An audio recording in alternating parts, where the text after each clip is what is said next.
For years, Raghu had been invisible to the world. He was a beggar, a face in the crowd, sitting by the train station with an outstretched hand and a hollow gaze.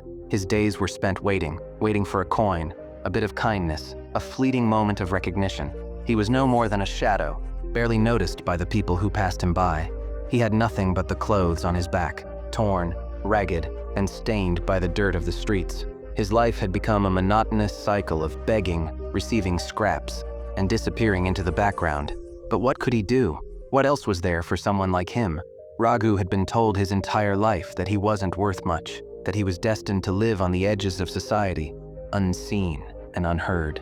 But something inside him always knew that there had to be more to life. Deep down, he felt that there was something more, something he hadn't discovered yet. And that discovery would come in the most unexpected way. One day, as Raghu sat by the train station, waiting for his next handout, a businessman passed by him. The man was tall, dressed in a sharp charcoal suit, his leather boots clicking confidently against the pavement. He looked like someone who had everything, someone who had it all figured out. Raghu, as usual, extended his hand and muttered, "Sir, have mercy." His voice barely rose above a whisper, but the businessman stopped. He didn't just drop a coin into Raghu's hand. Instead, he looked at him, eyes sharp and calculating. "Do you always just ask?" the man inquired, his voice steady and unbothered. "Have you ever thought about offering something in return?" Raghu blinked in confusion. Offer something? How could he? He had nothing to offer. He was just a beggar, an invisible, worthless man. "Give? I have nothing, sir. I am just a beggar," Raghu replied,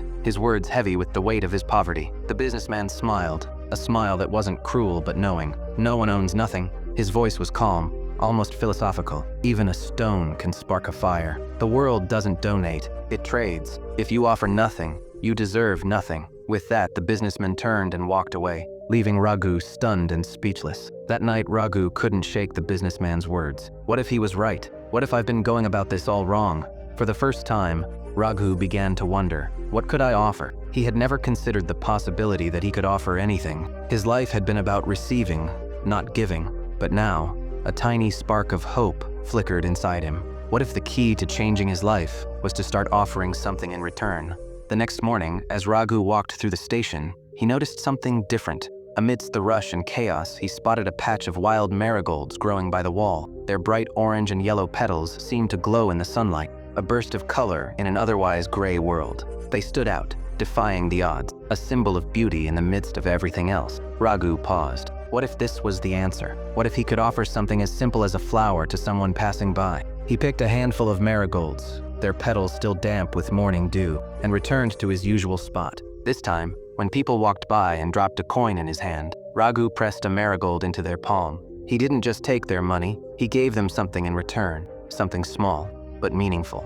At first, people were confused. Why was this beggar giving them flowers? But slowly, they began to smile. Some even stopped to admire the marigolds, to breathe in their sweet fragrance. It was as if, for a moment, they could forget the rush of their busy lives and be reminded of something simple, something beautiful. For the first time, Raghu felt like he wasn't invisible anymore. People were looking at him, not with pity, but with curiosity. He was offering something of value, and the more he offered, the more he received. As days turned into weeks, Raghu's reputation grew. He didn't just beg for scraps anymore. He offered beauty, connection, and dignity. People began seeking him out for his marigolds, not out of charity, but because they valued what he had to offer. Soon, Raghu expanded. He saved every coin, every rupee he earned, and used it to buy more flowers. He learned about different types of flowers, how to arrange them, and how to make them last longer. He wasn't just surviving anymore. He was building something. His little flower stand became a sensation at the train station. People would come not just to give him money, but to buy his flowers. Lovers bought roses to give to their partners. A woman bought a bouquet to offer at the temple. A man bought lilies to apologize to his wife. Raghu's flowers weren't just tokens, they were moments of meaning, moments of connection. They were a reminder that beauty could be found even in the most unlikely places. Raghu no longer felt invisible. He had created something, and the world was beginning to notice. He wasn't begging for scraps anymore. He was trading in beauty. His life had purpose. Months passed and Raghu's small business grew. He hired people from his community, teaching them the same lesson he had learned. They didn't have to beg. They could offer something of value to the world, just like Raghu had. He expanded his business, buying a cart and adding more flowers to his collection.